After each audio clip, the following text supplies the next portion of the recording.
Muy buenas tardes.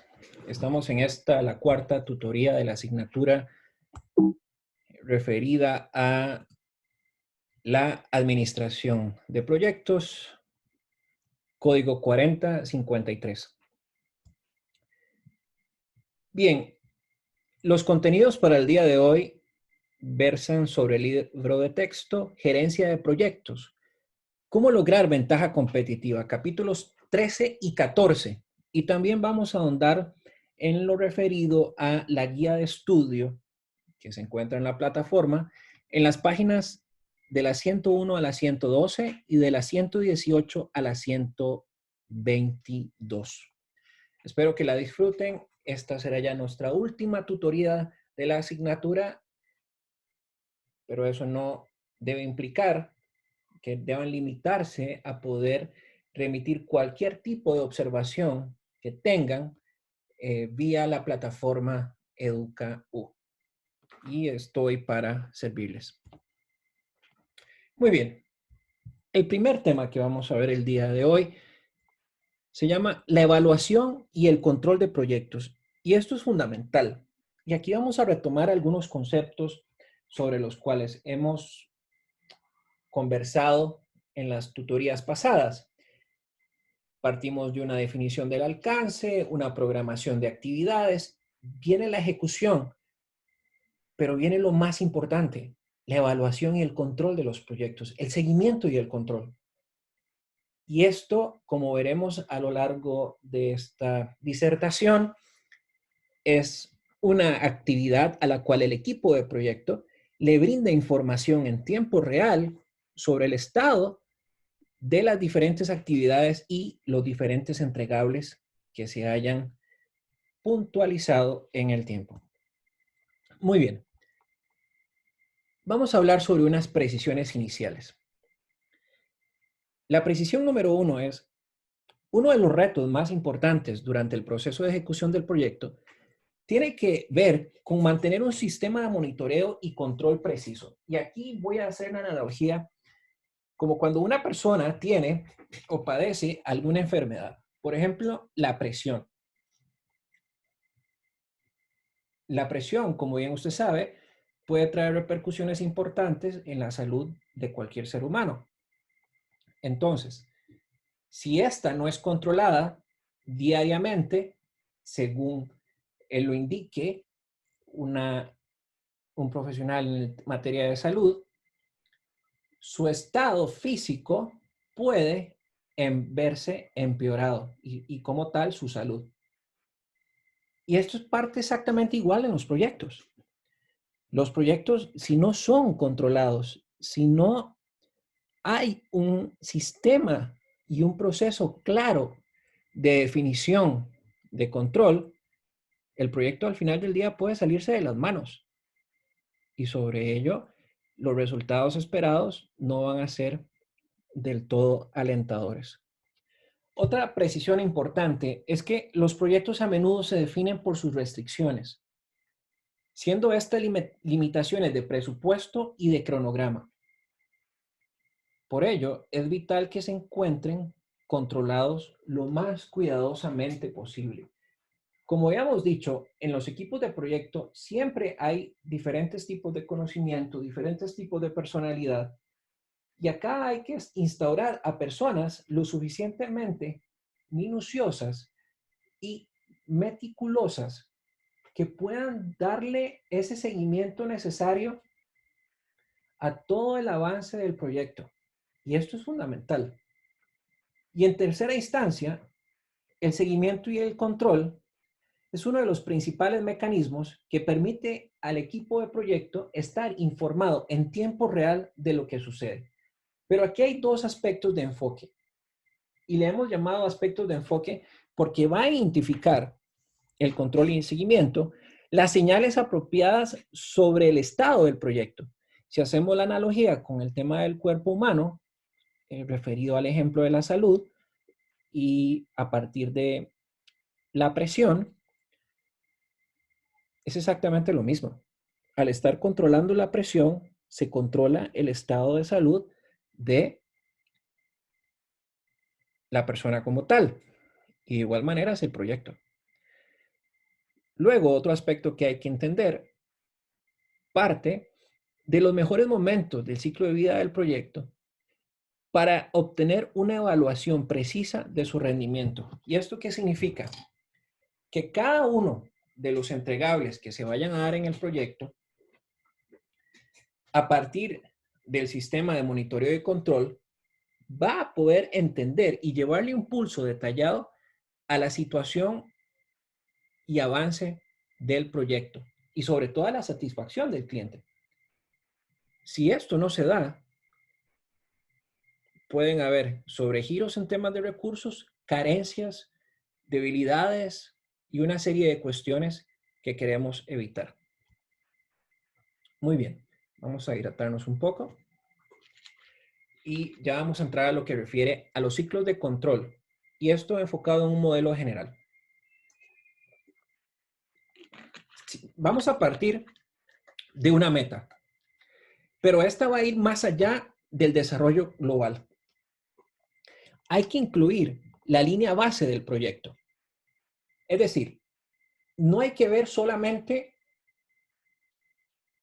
el bosque.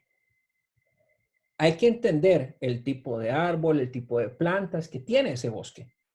Y eso es lo que la línea base del proyecto define. Todas aquellas actividades y recursos que son necesarias para realizar el proyecto en tiempo y forma. En segunda instancia, vamos a tener lo que es medir el progreso. Y este va a partir de un sistema eficaz de control de proyectos. En función del tipo de indicadores, del tipo de, no solamente indicadores, sino de métricas que se hayan querido establecer para poder darle un adecuado control y seguimiento a los proyectos. Entonces, en esa línea, tenemos que tener mucha claridad sobre este aspecto. En tercera instancia, tenemos que comparar el rendimiento real con lo planeado. El rendimiento real con lo planeado parte de la línea base del proyecto. Y esta línea base del proyecto es en función de un método que hay que establecer para medir el progreso. Y este progreso nos va a permitir comparar cómo lleva el proyecto contra lo que se había establecido inicialmente. Entonces, para los que son y tienen una vasta experiencia en lo que refiere a la gestión de costos, van a entender lo que voy a decir a continuación. Y esto es como las finanzas de una casa. Usted planifica el uso de los gastos de 1 a 10 y les pone cierto monto. Entonces, sobre eso, esa es su línea base. Pero a partir del diario vivir van a ir saliendo nuevas erogaciones. Entonces, sobre esas nuevas erogaciones es lo que le va a permitir hacer un análisis comparado. Es decir, yo tenía una planificación de gastos, pero esa planificación de gastos va a estar en función de algunos elementos que yo no había planificado o solicitudes que hagan algunos involucrados. Y entonces sobre ello puedo hacer un análisis a ver los porcentajes de variación, si fueron positivos o negativos. Ahora, el positivo y el negativo no siempre hay que dejarnos llevar por el nombre. ¿Y esto por qué? Porque si yo soy una persona que está en función de ahorrar los recursos, puedo sacrificar la calidad y el alcance del proyecto. En cambio, si hay un sobregiro en el uso de los recursos, esto significa que la planificación en cuanto al alcance del proyecto estuvo muy mal definido. Por otro lado, tenemos que, luego de haber hecho el análisis comparado, pasar a la acción. Y pasar a la acción no es más que es detectar todas aquellas desviaciones que se ha venido dando a partir del punto 3 y plantear un análisis correctivo. Un análisis correctivo que va a incluir un plan, una serie de actividades, un análisis de riesgos con su plan de mitigación de riesgos. Pero nada de esto, óigame bien lo que voy a decir aquí, nada de esto va a tener sentido si el alcance del proyecto al inicio no es compartido por por todo el equipo del proyecto, para que logre hablarse un lenguaje común. y haya un sentido de visión y de misión en cuanto a los roles y responsabilidades se refiere. Muy bien, vamos a seguir con la siguiente lámina. Y aquí vamos a ir hablando de herramientas en cuanto al monitoreo del desempeño del proyecto. Una herramienta es la clásica y es muy básica, es la curva S del proyecto. Ahí, como ven, a mano derecha hay una lámina para fines ilustrativos. No es una S de esa prisa, es una S que tiene la presunción de hacer un análisis referido al tiempo y el costo. Es decir, el comportamiento de los costos en el tiempo. Luego, esta línea al inicio, en el momento de la programación, es la línea base del presupuesto del proyecto. A medida que se vayan realizando las diferentes actividades y se vayan dando las diferentes erogaciones, va a presentar los nuevos valores sobre el valor inicial. Es decir, de alguna forma u otra, puede ser que haya una nueva curva o que esta curva sea menor que la planteada. Entonces hay que tener cuidado al momento de diagramar y sobre todo al entender lo que significa. Otro de las herramientas que tenemos es el análisis de los hitos. ¿Qué es el análisis de los hitos? Un hito es un evento o una etapa del proyecto que representa un logro significativo en el camino hacia la terminación del proyecto. ¿Y esto qué es? Esto lo que quiere decir, en términos generales, es cuando alcanzamos una tarea, cuando alcanzamos un entregable. Pero cuando alcanzamos esa tarea y cuando alcanzamos ese entregable, algunos ejemplos de ellos pueden ser la finalización del entregable con un conjunto de tareas, una actividad importante en la ruta crítica del proyecto, una fecha del calendario, etc. Pero ese hito es algo que marca algo importante dentro del proyecto. Entonces, el análisis de hitos lo que dice es eso, que marcó una significancia importante en el proyecto. ¿Cuáles son las ventajas del análisis de hitos? Bueno, en primera instancia, los hitos señalan la finalización de importantes etapas del proyecto, lo que decíamos anteriormente, y son representados por indicadores importantes de la situación actual del proyecto. Y con ello, brindan un lenguaje común a partir de un determinado análisis. Y eso hace que todos manejen la misma información y se tenga la capacidad de poder interactuar los unos con los otros al momento de brindar información. Que muchas veces esa información al momento de brindarla no es del todo comprendida. Y eso hace que existan divergencias entre los clientes, entre los involucrados del proyecto. Por eso es importante que el análisis de hitos se haga en conjunto con el proyecto, no de manera separada o aislada, o al menos que un informe sea conocido por parte de todos los en el equipo del proyecto para poder, insisto, tener un lenguaje común.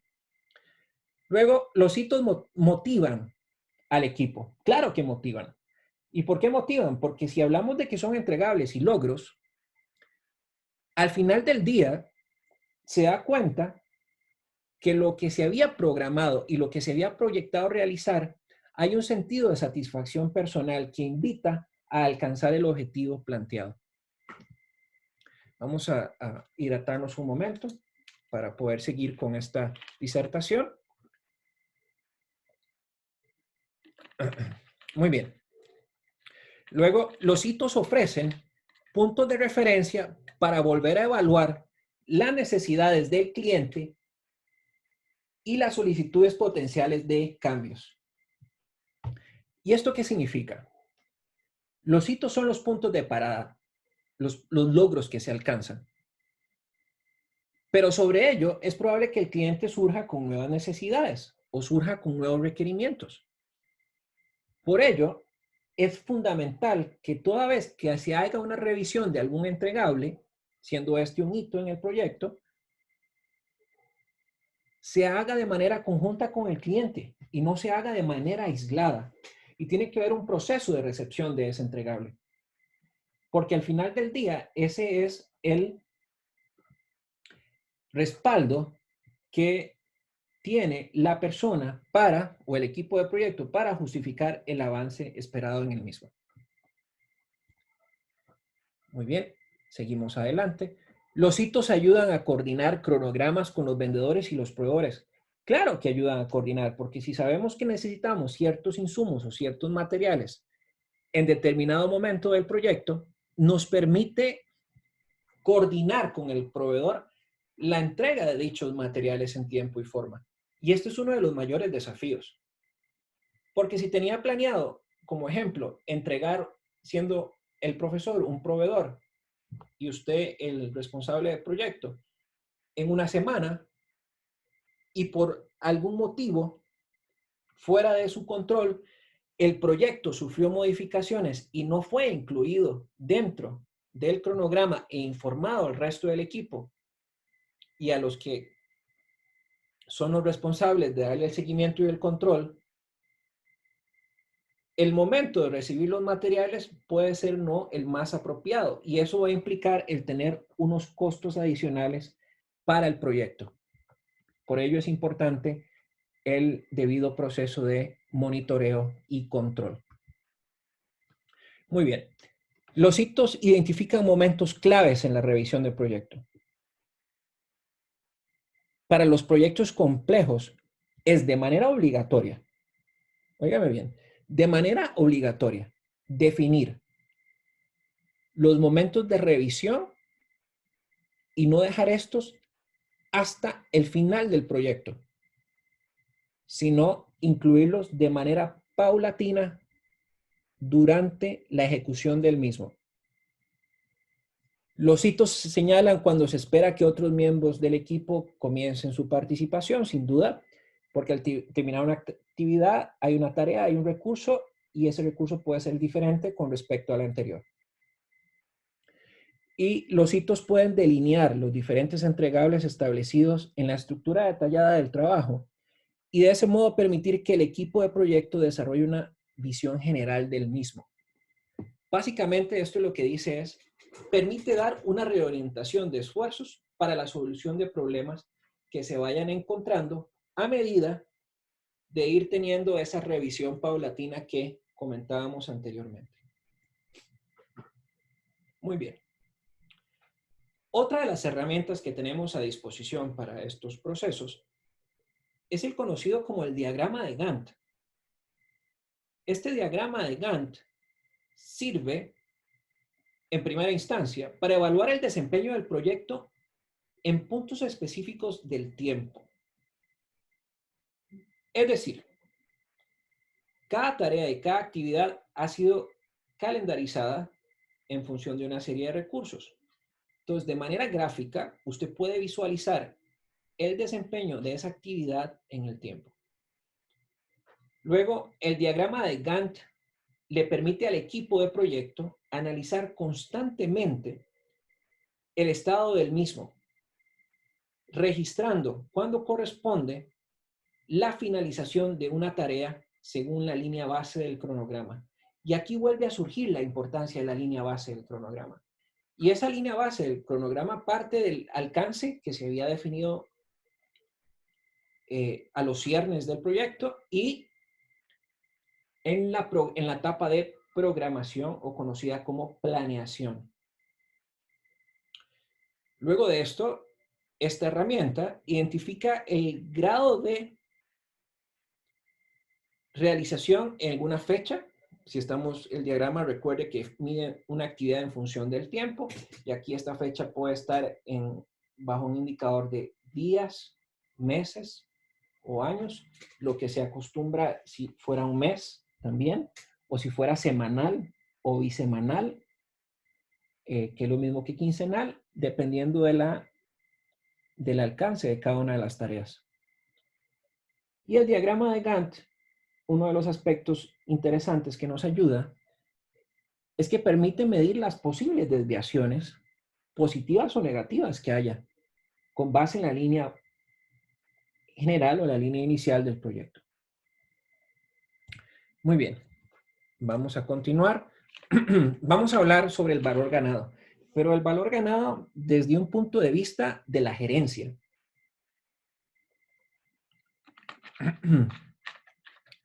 Lo siento. Gracias, perdón. En lo que es la gerencia del valor ganado, en primera instancia, reconoce necesario considerar de forma conjunta el efecto de tiempo, costo y desempeño. Recuerde que el análisis de Gantt o la curva S es una actividad, desempeño contra tiempo. La curva S es costo contra el tiempo. Y aquí en una sola vamos a medir el tiempo, el costo y el desempeño. Es una de las más utilizadas. Destaca la importancia de analizar el elemento de tiempo según las actualizaciones del proyecto. Y aquí de nuevo es fundamental el control y el seguimiento que se vaya a realizar. Si este control y seguimiento es muy estático, es muy probable que el proyecto no sea debidamente actualizado en tiempo y forma, y por ende estos análisis que usted vaya a realizar a partir de este tipo de herramientas que estamos presentando no sean del todo útiles para la toma de decisiones. Y lo que se pretende es que sean lo suficientemente útiles para poder tomar decisiones en el tiempo, que esto es lo que al fin y al cabo es lo que se espera. La toma de decisiones oportuna en el tiempo, no la postergación de las decisiones, como muchas veces ocurre en algunos proyectos a los cuales hemos tenido la oportunidad de conocer. Luego de esto, permite hacer proyecciones futuras del estado del proyecto. Al conocer el avance, usted puede hacer una extrapolación y saber su respectivo o su respectiva prospectación en el tiempo y con ello anticiparse a las decisiones que correspondan para el mejor haber del proyecto y la satisfacción del cliente según corresponda. Luego de esto, como lo habíamos dicho anteriormente, vincula las métricas de éxito del proyecto: el costo, el tiempo y el desempeño. Que el desempeño muchas veces es traducido como el alcance. Bien, ahora vamos a continuar en lo referido a los pasos en la gerencia del valor ganado. ¿Cuáles son los pasos? El primer punto, definir claramente cada actividad o tarea que se va a realizar en el proyecto, incluidas sus necesidades de recursos, así como de un presupuesto detallado. ¿Qué significa esto? Que si usted no tiene el presupuesto o lo tiene, ese presupuesto debe estar en función de una realidad. Las personas que han trabajado con costos o en temas presupuestarios o de control y seguimiento saben muy bien que la práctica es incluir algunos colchones, que es el término popular, o algunos sobregiros financieros para salvaguardar algunas actividades en las cuales no se tiene claridad. Esta no es una práctica correcta. Lo correcto es poder estimar conforme a una serie de supuestos cercanos a la realidad del proyecto. Si esa realidad del proyecto no la tiene, entonces hay que buscarla. Alguien tiene que tenerla. Y ese conocimiento en la organización muchas veces o está aislado o es relegado. Luego de haber definido claramente cada actividad, viene la creación de los cronogramas en función de sus recursos. Y aquí se va a ver en cada actividad y la asignación de recursos el porcentaje de presupuesto asignado a cada tarea del proyecto. Luego es importante segregar ese cronograma y detallarlo en un presupuesto por fases, que muestre los gastos que se van a realizar a lo largo de la vida del proyecto. Por otro lado, es necesario sumar los costos reales de cada tarea para tener el costo real del trabajo realizado. Y aquí puede ser la metodología que usted quiera. Puede ser una metodología lineal, puede ser una metodología ponderada, la cual esa metodología ponderada no la recomiendo, porque al final hay un sesgo en cuanto a la utilización de los recursos. Hay unos que utilizan la metodología de ABC de costos, que consideramos que es una metodología que todavía tiene validez, pero lo correcto es estimar los costos en función de horas hombre de trabajo en cuanto al desarrollo de actividades. Ahora bien, si hay que comprar un equipo o un material, este va en función de su costo real. Pero recuerde que no solamente el costo de comprar, sino el costo logístico, si hay que traerlo, si hay que, los costos de desalmacenaje, el costo de la aduana, todo lo que se refiere a la cadena de abastecimiento.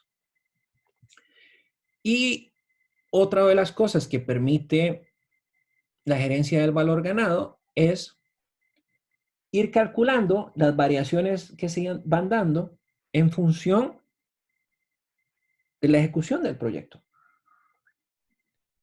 Eso es tomarle una fotografía al proyecto en un determinado momento. De ahí la riqueza de esta herramienta. Bien, vamos a entrar con del segundo tema que nos invitaba la disertación del día de hoy, y es lo referido al cierre y a la terminación del proyecto.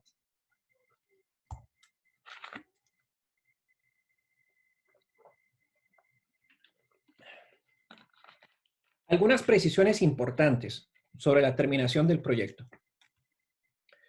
La terminación del proyecto se compone de todas aquellas actividades involucradas para el mismo. La entrega formal de la documentación, el recibido conforme de parte del cliente, la recepción de la parte financiera, etcétera, etcétera, etcétera. Luego, es un proceso que establece la aceptación del proyecto por su patrocinador, que para nosotros lo conocemos como cliente, a partir de una realización de diversos registros, que estos registros pueden ser trámites administrativos. Y finalmente es una revisión final y detallada de toda aquella documentación según corresponda. Por eso, de la importancia de ir documentando todos los avances del proyecto en tiempo y forma. Pase lo que pase, sea bueno o sea malo, no deje de documentar el proyecto. Esa documentación del proyecto lo que le va a indicar es que va a tener la suficiente información para poder respaldarse del por qué las decisiones que se tomaron oportunamente. Vamos a hablar ahora sobre los tipos de terminación del proyecto. El primer tipo es la que se refiere a la terminación por extinción. Y aquí sucede por dos motivos muy básicos. El primero, cuando fue exitoso, y el segundo, cuando no fue exitoso. Voy a referirme a este último. Cuando un proyecto no es exitoso, puede deberse a muchas causales, pero entre las que hemos detectado que ha sido una generalidad, es que el alcance del proyecto no estuvo claro desde un inicio. Y al no estar claro desde un inicio, lo que da pie es que al momento de realizar la debida programación y su ejecución, los integrantes del equipo de proyecto no estén del todo convencidos de lo que tengan que hacer en el tiempo. De ahí que los procesos se tornan más transaccionales que estratégicos. Y al ser un proceso transaccional que esté mal enfocado, va a dar como resultado un mayor desgaste en el equipo del proyecto y una falta de motivación y una falta de identificación de las personas involucradas. Y esto va a ir de alguna forma mermando el apoyo por parte de los patrocinadores según corresponda, dando pie a una terminación e inclusive anticipada. Tenemos lo que es la terminación por adición. La terminación por adición es cuando el proyecto se realiza debido a su institucionalización. ¿Qué significa esto? Es que el proyecto ya se vuelve parte de la dinámica organizacional de la propia empresa. Ya se acoge lo que debía desarrollarse. Y esto es muy común verlo en cuanto al desarrollo de productos y servicios se refiere. Siguiente tipo es por integración. Acá es cuando los recursos del proyecto, incluido el mismo equipo, vuelven a su estructura inicial y retoman las actividades previas al proyecto, dada su conclusión en el tiempo. Luego había otra que no la quise poner, pero la voy a comentar. No la quise poner porque me pareció muy obvia, que es la terminación por falta de proactividad. Y esto es cuando el proyecto, por diversas razones, tanto culturales a lo interno de una organización o de las propias personas del equipo de proyecto, pierden ese interés. Y es la terminación por, bueno, se le llama inacción, pero yo le llamaría terminación por falta de interés, que me parece que ese es el concepto y el término correcto que debería enmarcarse. Terminación por inacción, pero bueno, así lo definieron los autores del libro. Cuando hay una terminación natural, vamos a hablar sobre lo que son o lo que consiste en el proceso de cierre. Haya habido una finalización del trabajo, entonces el proyecto ya fue entregado, ya obtuvo una aceptación, ya se cosecharon los beneficios, se revisa todo exhaustivamente, todo para poder capitalizar las lecciones aprendidas en el tiempo. Hay un debido proceso de documentación y de registro y el equipo de proyecto se disuelve. Y estos son los 7 elementos de la gerencia del cierre del proyecto. Voy a referirme a lo que es disolver el equipo de proyecto. Y esto es un punto importante por abordar. La dinámica natural de los proyectos motiva a las personas a trascender en términos de conocimiento. Y al haber una trascendencia de conocimiento, lo que significa es que hay nuevas habilidades, tanto blandas como duras, que se adquieren y las personas dejan de ser lo que eran antes. Hay una mayor expertise, hay un mayor aprendizaje y muchas organizaciones lo que hacen es que las devuelven a sus puestos naturales o a su puesto inicial. Lo que causa, y esto sí se ha ido investigando, una falta de motivación de las personas para volver a integrar otro equipo de proyecto. Para revertir este efecto, quisiera proponerle que si usted es parte de un equipo de toma de decisión gerencial, según corresponda, pueda usted promover que ese equipo de proyecto sea puesto en posiciones estratégicas en función de los conocimientos y las habilidades adquiridas en la ejecución del proyecto.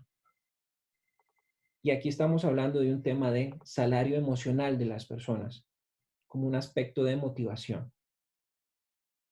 Recordemos que en otras entregas hemos hablado que para la conformación de los equipos de proyectos se ubican a las personas que naturalmente han estado desocupadas o que no tienen nada que hacer. Y esto no es el perfil idóneo para un equipo de proyecto. Entonces quería hacer este pequeño paréntesis sobre lo que es la finalización del equipo de proyecto. Muy bien, vamos a continuar. Y vamos a hablar un tema que es importante, la preparación del informe final del proyecto. En la preparación del informe hay una serie de elementos que tienen que incorporarse. Puede tomarlo como un índice inicial, pero más allá de este índice, son los elementos y criterios que tienen que estar desarrollados en un documento, el cual usted puede entregar y sea recibido por parte tanto del patrocinador como del cliente a manera de satisfacción. El primer punto es el desempeño del proyecto. Y aquí va a estar la evaluación en función de los logros. ¿Cómo se alcanzaron? ¿Se alcanzaron a tiempo? ¿Hubieron desviaciones? ¿Hubieron restricciones? ¿Hubieron limitaciones? Todo eso tiene que estar debidamente documentado. Otro aspecto importante a considerar es el rendimiento administrativo. Si bien hay una parte técnica y especializada del proyecto, hay otra que se refiere a todos los procesos administrativos. Y también tiene que evaluarse si las decisiones y las metodologías instauradas para revisar la administración del proyecto fueron la correcta. Si no, hay una oportunidad para proponer y robustecer las metodologías según correspondan. Otro de los aspectos a evaluar es la estructura organizacional del proyecto. Y aquí hay que responder si la estructura organizacional del proyecto ayudó o más bien obstaculizó el desarrollo del mismo. Luego tenemos lo que es el desempeño del equipo. Y este nos permite reflexionar si al final del día los perfiles y las personas seleccionadas en cuanto a capacidades y recursos se refiere, fueron las más acertadas. Si fueron las más acertadas, hay que decir por qué sí. Y en caso contrario, también hay que justificar el por qué no. ¿Qué fue lo que faltó? ¿Qué elementos quedaron pendientes? ¿Qué elementos saturaron al proyecto? ¿O qué elementos sobrecargaron las actividades? Todas aquellas variables que quizás parezcan, como decían antes nuestros abuelos, menudeos, son importantes entenderlos, porque esos menudeos son los que, de alguna forma, impiden el avance correcto de los proyectos según lo esperado. Por ello es importante identificarlos. Sin lugar a dudas, evaluar también o incluir si las técnicas de la administración del proyecto fueron adecuadas en cuanto a herramientas se refiere. Y otro aspecto son los beneficios para la organización y el cliente. Todos los proyectos siempre van a estar orientados al logro de un objetivo o de un conjunto de ellos. Pero también hay que decir si se cumplió y cuáles fueron los resultados que dio para la organización. Tanto a nivel interno como externo. Recuerden que cuando nos referimos a cliente, puede hacer y hay que hacer una distinción natural entre si es un cliente interno al cual el proyecto está respondiendo o si es un cliente externo. Si es un cliente externo, muy probablemente la orientación que se le esté dando es el desarrollo de un nuevo producto o servicio. Muy bien. Llegado a este punto, espero que hasta este momento todo esté bien claro. Si no, no duden en escribirme por medio de la plataforma y sobre ella atenderemos sus inquietudes en tiempo y forma según corresponda. Aquí vienen algunos aspectos importantes de la guía de estudio. Le tocará a usted ser exhaustivo en toda la revisión de estos capítulos, del capítulo 13 y el capítulo 14, y de las páginas referidas a la guía de estudio. Aquí abordaremos algunos puntos de mayor importancia, sin detrimento del que los otros sean, pero importante hacer, o sobre todo recalcar, que pueda ser usted el que pueda interiorizar toda la materia según se encuentre establecida en la orientación académica. El plan de gestión de las adquisiciones. En lo referido al plan de gestión de las adquisiciones, Un elemento fundamental, un elemento que tiene un peso importante dentro de los proyectos, a veces muy poco comprendido, a veces visto de una manera transaccional, pero el mismo tiene un peso estratégico fundamental, porque es donde se concentran las mayores erogaciones de dinero fuera del pago de horas hombre de trabajo. Entonces, para ello siempre tiene que haber una metodología, un listado de los bienes y servicios que se van a necesitar, el tipo de contrato, las estimaciones, también tiene que ver en cómo se va a gestionar la relación con los proveedores, las restricciones, los plazos, las decisiones de comprar, cuándo comprar, en qué momento comprar, los requisitos, las instrucciones que se le van a dar a los proveedores para poder tener el producto a tiempo según el proyecto lo requiera, etcétera, etcétera, etcétera. Métricas, tipos de proveedor, selección de proveedores, calificación, evaluación. Todo esto tiene que estar dentro del plan de gestión de las adquisiciones y como ve, no es una tarea sencilla de realizar. Tiene que ser su tiempo. Y para ello sugerimos que sea alguien que tenga alguna experiencia en temas de cadena de abastecimiento o comúnmente conocida como cadena de suministros. O en la jerga actual también hemos escuchado la cadena de abasto. Bueno, es válido, pero recuerde todos los procesos de la cadena de suministros, ¿verdad? Que parten desde un diseño hasta la entrega del material. Otro de los puntos que queremos hablar es sobre la descripción de los procesos en la ejecución, en función de las áreas de conocimiento que voy a ir mencionando. La primera, la integración.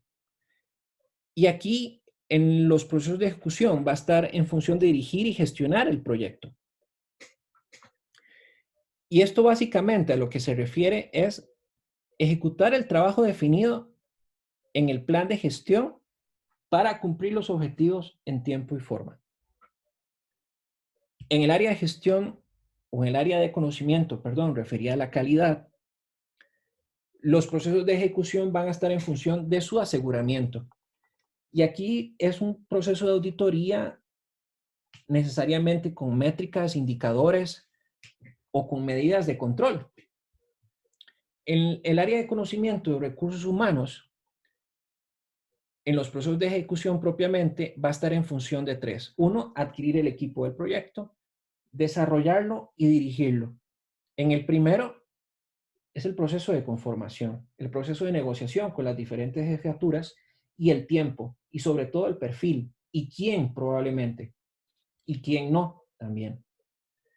En el tema del desarrollo del equipo, es cómo podemos mejorar las competencias actuales sobre las que se requieren para gestionar el proyecto de una manera más adecuada.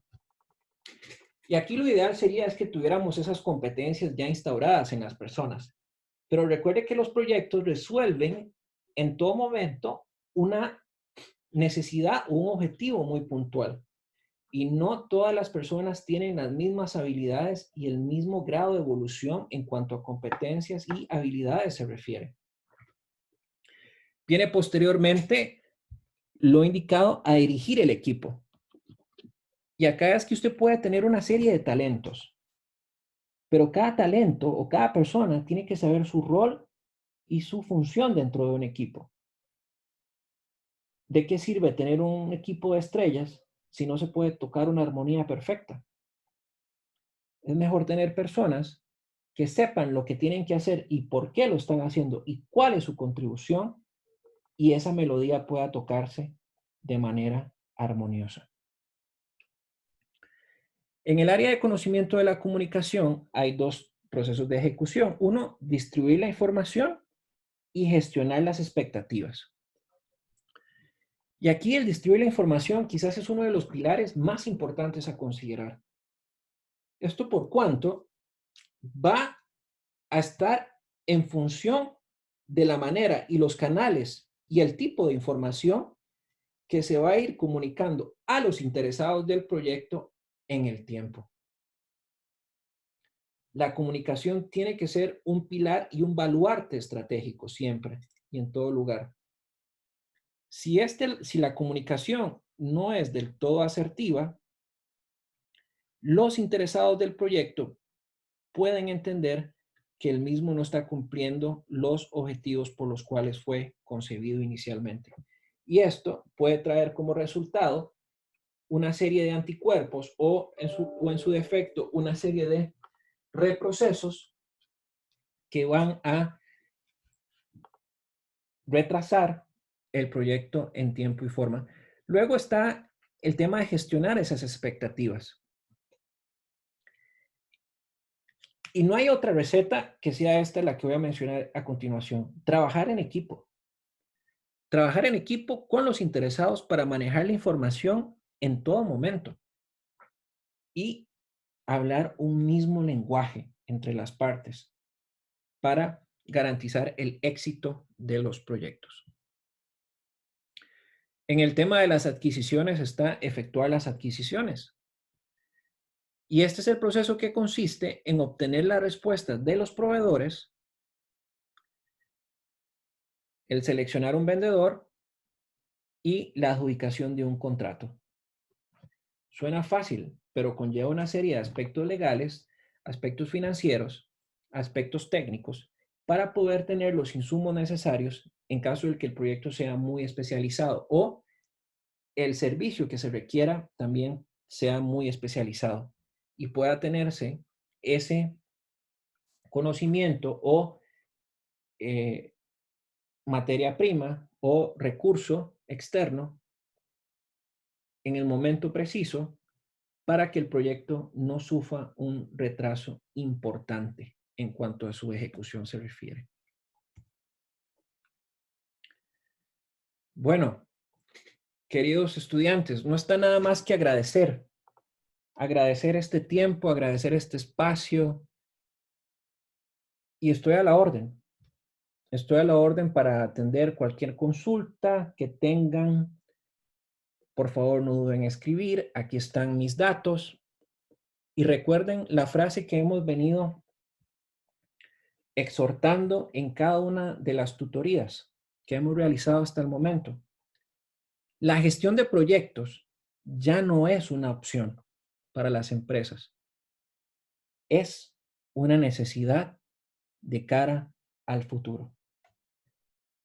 Espero que hayan encontrado estas disertaciones agradables y espero en un futuro encontrarles y estoy para servirle a usted y a la humanidad. Hasta pronto.